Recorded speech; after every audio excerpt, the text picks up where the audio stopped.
Ya, bismillahirrahmanirrahim. Assalamualaikum warahmatullahi wabarakatuh. Ini video kali ini kita akan membahas ulangan yang kemarin. Yang pertama adalah sebuah kawat tentang arus dan muatan. Ya, mungkin yang udah lupa bisa ditulis lagi ya. I ya, arus adalah banyaknya muatan per detik. Ya, diulangi lagi, banyak arus adalah banyaknya muatan per detik. Jadi kalau pertanyaannya adalah banyaknya muatan, tentu saja berarti yang ditanya adalah Q. Q adalah I kali T, ya. 10 kali 10 100. 100 apa? 100 kolom.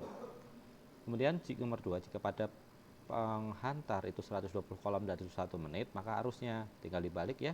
I Q per T 120 dibagi 1 menit dalam detik 60. Berarti 2 ampere. Kemudian yang ketiga, kawat konduktor yang sangat baik digunakan untuk menghantarkan listrik. Nah, terus di sini ada arusnya I-nya dan Q-nya, maka waktunya berarti tinggal dibalik ya. I sama dengan Q per T. Berarti T adalah Q per I ya. Q per I 480 dibagi 2 ampere. Jadi 240 sekon atau sekitar 4 menit ya. 4 menit kalau diubah. Kemudian yang kedua tentang hambatan. Mungkin kalau yang sudah lupa bisa saya sambil ingat ya. R adalah tergantung jenisnya, hambatan jenisnya dikaliin tergantung panjangnya dan tergantung luasnya. Nah, tapi karena luas itu ada di bawah, jadi makin luas itu malah hambatannya makin kecil. Kan pembagi ya, pembagi. Nomor satu,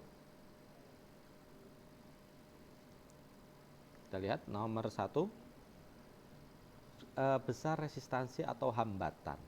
R ya, hambatan atau R kita tulis rho L per A. Rho-nya adalah 1,210 pangkat min 6 kali L-nya 20 dibagi A-nya sudah dalam bentuk A. Berarti 6. 6 apa? Milimeter. Mili itu adalah 10 pangkat min 3 dikaliin dengan kuadrat jadi 10 pangkat min 6. Sama-sama min 6 habis ya. Jadi ini dibagi ya, dapat 5, habisnya 20 bagi 5 adalah 4 ohm. Ya, silahkan nanti dibaca lagi. Kemudian ini, sebuah tumpahan A, hambatan jenisnya A. Hambatan B ya atau bahan B memiliki hambatan jenis rho B. Rho B-nya itu 2 kalinya rho A. Ya, jadi lebih besar mana? Lebih besar rho B. Jadi ditulis ya, rho A-nya anggapnya 1, rho-nya B berarti 2 kali lipatnya, 2.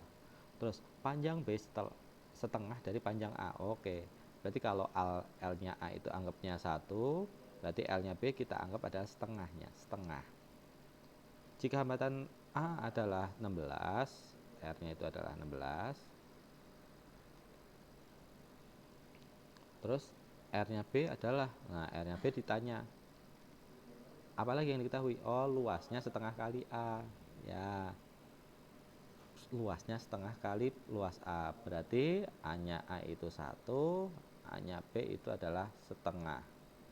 Dimasukin ya angkanya. Tulis saja perbandingan karena yang dicari adalah RB. Berarti RB-nya yang di atas, RA-nya di bawah. RB nggak tahu, RA-nya 16. Rumusnya R tadi apa? Rho. Nah, rho-nya B kali L-nya B per luasnya B per rho-nya A luas panjangnya A per luasnya A. Masukin angkanya ya. Rho-nya tadi berapa? Rho-nya A 1, rho-nya B 2, panjangnya B setengah, luasnya B setengah. Terus panjangnya A itu 1, luasnya A 1. Ya berarti ini kan 2. 2 per 1 ya, ini habis 2 per 1. Berarti R-nya B per 16 adalah 2 per 1. RB-nya adalah 32. Selanjutnya nomor 3, suatu hambatan memiliki hambatan jenis sekian.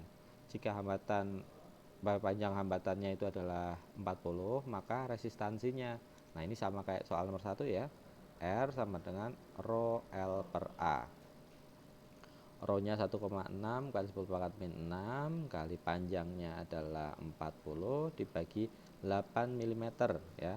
8 10 pangkat min 3 tapi dikuadratin ya, milimeter itu min 6. Jadinya coret, habis 1,6 dengan 8 itu 5, 4 dibagi 40 bagi 5, 8 ohm. Nomor 4, pada hambatan 50 derajat itu adalah 12 ohm. Suhu menjadi 60 derajat, hambatannya jadi 14 ohm. Nah, ya, kalau mudah gunakan aja garis. Dari startnya 50 sampai ke 60 derajat, naiknya suhu berapa? 10 derajat. Jadi setiap 10 derajat ohmnya naik berapa? Jadi 12 sampai 14. Berarti nambahnya 2 ohm. Jadi setiap 10 derajat nambah 2 ohm. Tapi startnya dari 50 ya. Maka suhu saat hambatannya 22. Saat 22. Wes, 22 derajat. 22 ohm ya. Berarti naiknya berapa dari 12? 10. Berarti nambahnya berapa? Nah, nambahnya ya setiap 2 tadi nambahnya berapa? Setiap 2 nambahnya adalah 10 derajat. Berarti kalau nambahnya 10 berarti nambahnya 50 derajat. Berarti di sini tentu saja 100 derajat Celcius. Ya, itu matematika sederhana. Tapi ngeceknya dari 60, ngeceknya tetap dari ini. Ini dari 50. 50 itu sebagai acuan. Acuan. Lanjut ke rangkaian hambatan. Perhatikan susunan resistor di bawah ini. Besar resistansi total A hingga B. Nah, dari A sampai B harus bisa melihat ya. Melihat apa? Nah, saya zoom dari A sampai B. Ada yang bisa disederhanakan enggak? Pertama itu, ada yang bisa disederhanakan enggak? A sampai B. Lihat, 6 sama 3, mereka kakinya bertemu semua nih. Kakinya bertemu semua. Berarti sebenarnya 3 ohm sama 6 ohm itu adalah mereka bersifat paralel. Ya, paralel. Jadi kalau digambar gimana? A 2, oke. Terus mereka bertemu dalam bentuk paralel tuh. Berarti jadi satu nih. 3 sama 6 itu berapa? Ya, 3 sama 6 adalah 2 ya. 1/3 tambah 1/6 sama dengan 1/R total. Jadi 3 per 6 sama dengan 1/R. Oh, bukan total ya, paralel aja biar nggak balik. Jadi yang ungu tadi jadinya 2 ohm. Kemudian kalau udah dapat 2 ohm, nah, sekarang tinggal dilanjutin nih angka-angkanya. Ya, di sini ada 4 ohm juga dan ada 3 ohm. Lalu gimana? Nah, ini 2 sama 2 itu adalah 4. 4 paralel dengan 4 ya. Harus bisa ya 4 paralel 4. Kalau ada yang masih kesulitan ini nggak bisa, langsung hubungi saja ke bisa minta tolong untuk membaca tentang paralel ya. Nah, 1/4 tambah 1/4 sama dengan 2/4 dibalik ya. Jadi ini segini itu adalah 2 ohm. Jadi totalnya berapa? Nah, jadinya 2 tambah 3. Ya, 5 ohm. Jadi sebenarnya nggak bisa kalau kalian cuma gambar saja tanpa gambar. Nah, kalau udah bisa ya memang boleh, tapi kalau dalam tahapan belajar tolong seperti ini ya, tolong digambar sampai per tahap ya, sampai per tahap. Kemudian soal nomor 2, perhatikan susunan resistor berikut. Resistansi total A berapa? Nah, ini adalah bentuk yang ada 5 seperti ini ya. Ini sudah bisa hampir dipastikan kalau bentuknya 5 seperti ini akan perlu mengecek Whetstone bukan. Whetstone bukan. Nah, caranya Whetstone bukan kita cek nih. Kali silang. 2 kali 3 6. 1 kali 6 6. Nah, kalau sama, akibatnya apa kalau sama? Yang tengah hilang. Bapak ulangi, kalau sama yang tengah hilang. Lah kalau hilang gimana? Ya berarti susunan antara 2 dengan 6 ohm ini kan seri itu. Lanjut gitu ya, dilanjutin. Kayak pipa dilanjutin ya, dilanjutin ya berarti seri. Nah, dilanjutin. Nggak ada cabang ya. Series atau disebut juga berurutan seri itu. Nah, dari 1 ohm melewati 3 ohm. Nah, ini juga seri ya. Jadi 2 sama 6, 8, 1 sama 3, 4. Berarti R totalnya berapa? 1/8 tambah 1/4 sama dengan 1 R total. Jadi R totalnya berapa? Dibalik ya. Ini dapat 3/4, maaf 3/8, dibalik jadi 8/3. Oke, semoga dipahami. Kemudian rangkaian hambatan. Nah, masih sama kayak tadi, rangkaian hambatan versus dihubungkan dengan ohm. Ya, kita lihat. Perhatikan susunan resistor di bawah ini. Besar arus yang dilewati hambatan 4 ohm adalah, nah, gimana sih caranya nyari arus? Nyari arus itu kalau pada hambatan logikanya gini. V sama dengan I kali R. Yang dicari apa? I. Pada apa? Pada hambatan. Wah, lu ada I, ada R. Kira kurang siapa? Kurang V. Carilah V-nya. Gitu ya. Jadi logikanya, jadi ini jangan dianggap rumus itu sebagai beban. Rumus itu adalah acuan kita. Arus pada hambatan. Nah, berarti kita mau nggak mau harus nyari V. Gimana nyari V? V-nya 12, Pak. Weh, salah. 12 itu dari kiri sampai kanan. Lah kalau cuma di sini, di sekitar sini, berapa? Nah, itu kita harus cari dulu ya. Mungkin kemarin teman-teman sudah ada yang bisa. Saya apresiasi kalau yang sudah bisa. Yang belum juga saya apresiasi usahanya, harus belajar terus ya. Jadi, gimana sih ngeceknya? Jadi, ada namanya resistor total atau resistor ekivalen. Tahu ekivalen kan pastinya. Ekivalen itu ya pengganti yang sebanding, ya, senilai. Jadi 4 sama 12. Berapa 4 sama 12? Itu kan hasilnya 3 ohm juga. 3 ohm. Nah, caranya nyari tegangan gimana? Cari arus dulu. Cari arus dulu. I adalah apa? V dibagi R. V-nya berapa? V total 12. R-nya berapa? Karena 3 dan 3 itu adalah 3 dan 3 adalah seri, maka dijumlahin aja 6. Jadi 2 ampere.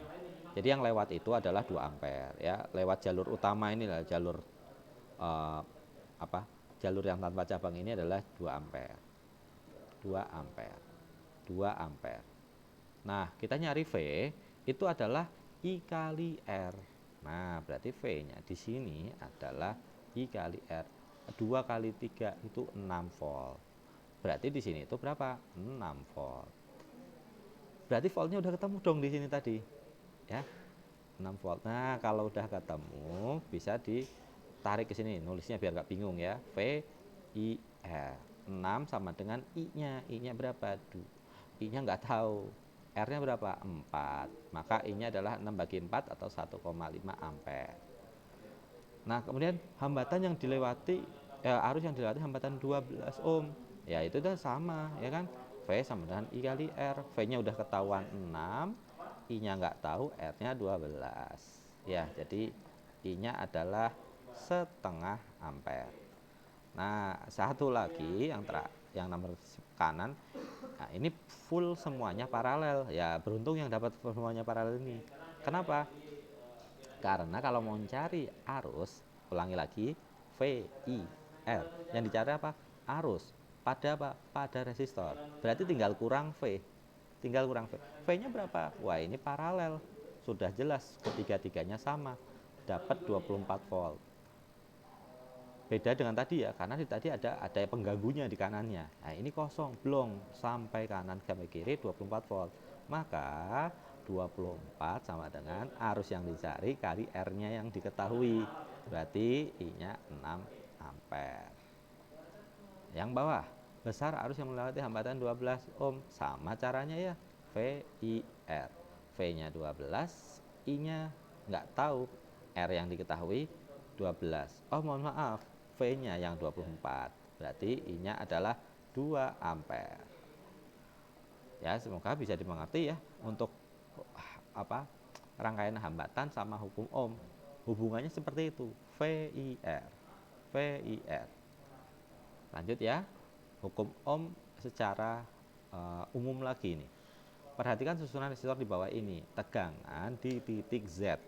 Ya, tegangan hukum ohm itu V VIR itu boleh juga disebut perbedaan tegangan adalah I kali R. Coba, ini 12, di Z nggak ada. Kira-kira tegangan Z itu lebih rendah atau lebih tinggi dari 12 volt? Mengalir dari 12 menuju Z. Berarti ya beda tegangannya A sampai Z berapa? A sama Z bedanya adalah 12 kurangi Z. Nggak mungkin Z kurangi 12. Kok bisa? Nah, karena kalau Z-nya lebih tinggi, ya nanti jadinya arusnya ke atas gitu ya. Kemudian arusnya adalah 2. Hambatan di situ berapa? 6. Apa 3? Berarti kan 6. Oh, jadi bedanya adalah 6. Tuh, kan berarti bener kan 6 volt. 12 sama 6 bedanya 6 volt juga. Nah, itu udah ketemu. Kemudian kalau yang bawah berapa tegangan di titik Y? Nah, sama kita lihat. Oh, ini ngalirnya ke atas atau ke bawah gimana? Nggak tahu. Nggak ada. Nah, kita pakai logika aja. Titik Z itu dimasukin 2 ampere masuk sama 1 ampere masuk. Kalau masuk lagi semua bludak itu apa ya, tumpah. Nah, kalau ada satunya masuk masih ada satu cabangnya buat apa? Ya pasti buat keluar. Nah, berarti ini keluarnya berapa ampere? 2 ampere sama 1 ampere masuk, keluarnya ya 3 ampere. Nah, 3 ampere. Yuk, sama kayak tadi, 12, Z-nya berapa? Lah, ini kan ampere kali ohm itu jadinya 6. Bedanya harus 6. Berarti Z itu adalah 6 volt. 6 volt. Terus ini 3 sama 1 ohm. Berapa? I kali R-nya berapa? 3 kali 1. 3 ya, 3 volt. Bedanya harus 3 volt. Z-nya 6, maka Y-nya berapa? 3, tapi lebih rendah. Ya, 3 volt. Sama ya. Tinggal dilihat selisihnya.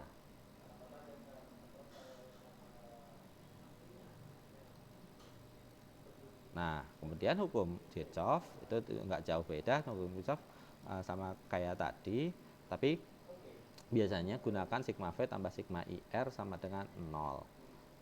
Ini boleh, atau ada juga yang menggunakan pakai VIR aja. Nah, bedanya mana? Bedanya kalau yang sigma V tambah sigma IR itu harus nentuin arahnya dulu. Misalnya searah jarum jam. Berarti dari A gerak ke kanan ke bawah sini sampai A lagi. Yuk gerak ketemu V-nya positifnya atau negatifnya? Nah, ketemunya adalah positifnya dulu, berarti plus 20. Jalan lagi ketemu negatifnya, tuh ketemu negatif, berarti negatif 10 ditambah I kali R totalnya berapa? 1 sama 4, 5 sama dengan 0, berarti 10 sama dengan 10 tambah I kali 5 sama dengan 0, maka I nya adalah negatif 10/5 atau minus 2. Kok minus 2? Ya, minus itu berarti artinya gambar kita tadi salah gambarnya ya. Berarti sebenarnya nggak searah jam-jam, tapi ke arah sini I-nya. Nah, atau pakai cara yang kedua, VIR. Ngelihatnya gimana? Lihat aja siapa yang lebih kuat V-nya. 20 sama 10. Kuat mana? Ya, kuat 20. Nah, 20 itu kan nanti arah arusnya bakal ke sini. Saya hapus lagi ya yang cara satu tadi. Pura-puranya kosong nih. Nah, 20 volt sama 10 volt. Kuat siapa? Kuat 20 volt dong. 20 volt kemana arusnya? Dari plus ini akan timbul arus keluar. Oh, berarti searah berlawan jarum jam. Ya, arahnya berlawan jarum jam. Sudah ketemu arahnya. Terus V-nya bagaimana? Lihat aja. 20 tadi kan ke sini positifnya. Pas jalan ketemu sama 10, 10 juga keluar nih. Searah atau melawan si 10 ini? Ya, 10-nya kan melawan. Jadinya 20 minus 10 sama dengan I kali R. 10 sama dengan I kali R-nya 5. Berarti I-nya adalah 2 ampere dengan arah sesuai gambar. Nah, jadi gitu. Sesuai gambar. Gambarnya gimana? Melawan arah jarum jam tadi. Lanjut, kalau udah dapat I-nya, besar tegangan antar titik AB. Dari A menuju B, perhatikan dari A menuju B. Oke, Dari A menuju B berarti VAB sama dengan sigma V tambah sigma IR. V-nya berapa dari A sampai B? Ketemu sama positifnya 10, berarti plus 10. Ditambah I. I-nya arusnya tadi ya, yang 2 ampere tadi searah nggak dengan gerakan A ke B? Melewat sini, lewat kiri. Ya, sesuai ya, lewat kiri. Berarti 2 ampernya itu udah positif, kali R-nya 4. Jadinya 18 volt. Sama yang bawah, besar tegangan antara titik B dan C berapa? Nah, kalau Bapak sih gampangnya gitu, cari I-nya dulu ya. V sama dengan IR. V-nya berapa? 20 sama 10, kuat 20, berarti 20 kurangi 10. Geraknya bakal ke sini ya kan. Nah, si 10 kan ngelawan dan kalah. Nah, kemudian I-nya berapa? I-nya nggak tahu, R-nya total berapa? Oh maaf, masih ada 4. Nah, si 4 itu arahnya sama dengan 20, berarti 20 tambah 4 dikurangi 10. I R-nya berapa? 4 tambah 3 berarti 5. Jadi 14 sama dengan 7. Berarti I kali 7. I-nya berapa? 2 ampere. Besar tegangan antara titik B dan C. B ke C. Gerakin aja B ke C. Lewat mana? Nah, saya lebih prefer lewat bawah karena searah dengan arusnya ya. B ke C. Berarti VBC adalah V tambah IR. V-nya siapa aja lewat bawah? Jalan dari B ke C, dari B ke C, dari B ke C, lewat ketemu sama negatifnya ya, sama negatifnya. Berarti negatif 20. Tambah I, I-nya berapa tadi? 2. Kok 2? Enggak min 2? 2. Kan I-nya searah tadi. I-nya searah dengan gerakan kita. Ya, 2. R-nya berapa? R-nya dari B sampai C itu cuma 3. Ya, cuma ada si 3 ohm. Jadinya minus 12 tambah itu kan jadinya 4, min 20 tambah 6, min 14 volt. Oke, kemudian semoga ini bisa dipahami ya. Lanjut ke hukum Kirchhoff dua loop.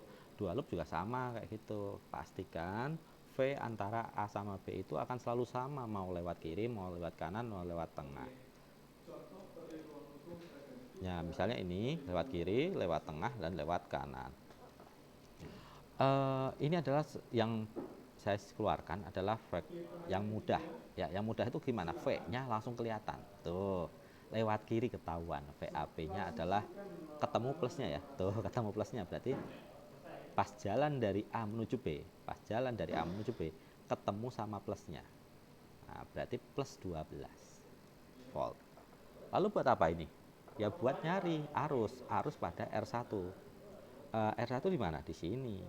Tuh. Jadi VAB menurut R1 adalah ya harus tetap 12 harus. Ketemunya sama apa? Sigma V tambah sigma IR. V-nya berapa? V-nya ketemu 8. Jadi 8 tambah I kali R-nya 4. Jadi 12 sama dengan 8 tambah I kali 4. Nah, buat apa ini tadi? 8-nya pindah kiri ya. 8. 4 sama dengan I kali 4. Berarti I-nya adalah 1 ampere.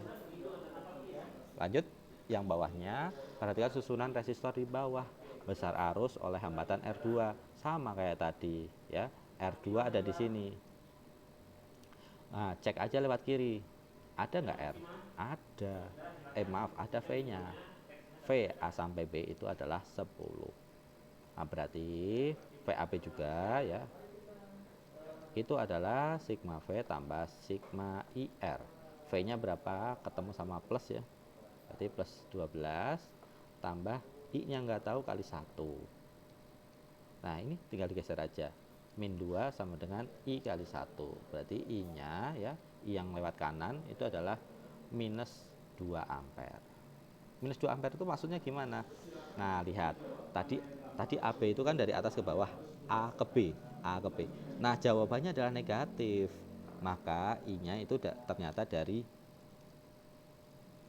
B menuju ke A. Jadi ke atas nih I-nya. Jadi permisalan kita tadi berarti dilawan atau dikoreksi. Lanjut membaca alat ukur, sepertinya ini udah bisa ya. membaca alat ukur. Hasil ukurnya berapa? Ini karena potensial dilihat 20 volt. Yang muncul angka 3. Iya, berarti V adalah 3/5 dikali 20 sama dengan 12 volt. Nah, kalau udah ketahuan 12 volt buat apa? Ya, kayak tadi. Ada V, ada R. Bisa nyari apa? Ada V, ada R. V, I, R. Ada V, ada R. Berarti kita bisa cari I. I-nya berapa?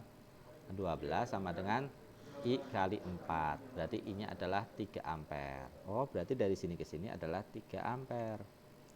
Lewat sini ya tetap 3 ampere. Berat. Tegangan sumber berapa tegangan sumber? Oh, ya kan V-nya berarti V total yang dimaksud di sini. Adalah I kali R-nya juga R total. Karena seri berarti 3 dikali 5, 15 volt. Kemudian yang bawah besar dengan sumber V sama kayak tadi ya, kita cari V dulu ya. V nya berapa? 2/5 kali 50, 20 volt ya, 20 volt. 20 volt I kali R, 20 sama dengan I kali 4, berarti I nya adalah 5 ampere. Nah, berarti yang lewat sini 5 ampere. Nah, pertanyaan tegangan sumber V total. Oke, berarti V total adalah I kali R total. Total ya, ingat. Totalnya berapa? 4 tambah 1, 5. I-nya 5. Berarti 25. Selesai ya nomor apa kalau alat ukur. Kemudian terakhir tentang energi dan daya. Sebuah lampu memiliki daya 210 watt. Lampu tersebut untuk menghangatkan air. Jadi gini. Ini ada lampu nih. Ngeluarin panas ya sekitar 210 watt. Itu tapi nggak cuma panas, cahaya juga, energinya berupa energi sama cahaya. Nah, yang dipakai itu ternyata bukan 25%, bukan semuanya, tapi cuma 25%. Jadi E-nya, E lampu itu diubah menjadi E kalor. Ya, jadi energinya gitu. Energi dari lampu berubah menjadi, kalau dalam fisika nulisnya sama dengan. Apakah sama semuanya? Enggak. 210 tapi harus dikali efisiensinya. Efisiensinya berapa? 25%. Energi yang keluar jadi kalor, jadi buat manasin. Manasin itu apa rumusnya? MC delta T ya. Walaupun ini nggak dibahas, harusnya ingat nih, sejak SMP, terus kelas 11, baca terus ya kayak gitu. 210 kali 1/4 sama dengan M-nya berapa tuh? 1 kilo, C-nya 4200 kali naiknya suhu. Ya, naiknya suhu. Itu misalnya waktu yang diperlukan adalah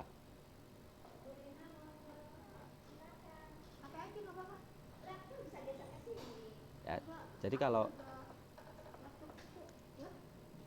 tergantung ya suhunya berapa ini? 4. Nah, dicoret ya. Kali 50 210 di 4200 kan bisa dicoret nih.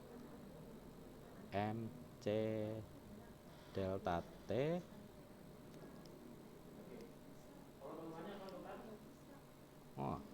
oke, ini kayaknya perlu dikoreksi nih yang ini. Saya nggak nemu angkanya. Ya, jadi ini karena memang belum keluar ya kemarin. Nah, ini bagus nih. Berarti 210 kali 25/100 itu adalah baru P ya. Maaf, ini baru P. E itu adalah P kali T. Jadi harus kali T. Ini baru energi nih ya. Nah, baru P-nya, baru powernya kali T sama dengan M 1 kali C. C-nya 4200 kali kenaikan suhunya berapa? Nah, di sini karena belum ada soalnya. Nah, ini bisa dilanjutin, nanti bisa tahu ya. Pertanyaannya seperti ini buat soal susulan atau remedi. Kemudian yang kedua, power bank menyerap daya 65 watt, hanya 25% energi yang terserap. Jadi dari power bank mau buat nyalain baterai di laptop, baterai di HP ya. Nah, baterainya ini 65 kilojoule. Nah, kilojoule. Terus di sini yang masuk pertanyaan bukan 65 watt, bukan 65 watt, tapi harus dikali seperempat atau dikali 25%. Jadi energi yang dikeluarkan power bank disimpan oleh baterai. Gitu ya, pokoknya kalau energi-energi itu keluar sama dengan yang diserap. Keluarnya siapa? 65 kali seperempat kali T. Kok kali T? Ya, ulangi lagi, energi adalah P kali T. Watt dikali sekonnya. Terus energi yang disimpan baterai berapa? 65.000 joule. Ya, 65.000. Jadi tinggal coret aja ya. Berarti T-nya adalah 4.000 sekon. Nah, ini contoh ya. Contoh sampai energi dan daya. Semoga bisa dipahami, nanti semoga lancar pas remedinya atau yang mau susulan. Sekian, assalamualaikum warahmatullahi wabarakatuh.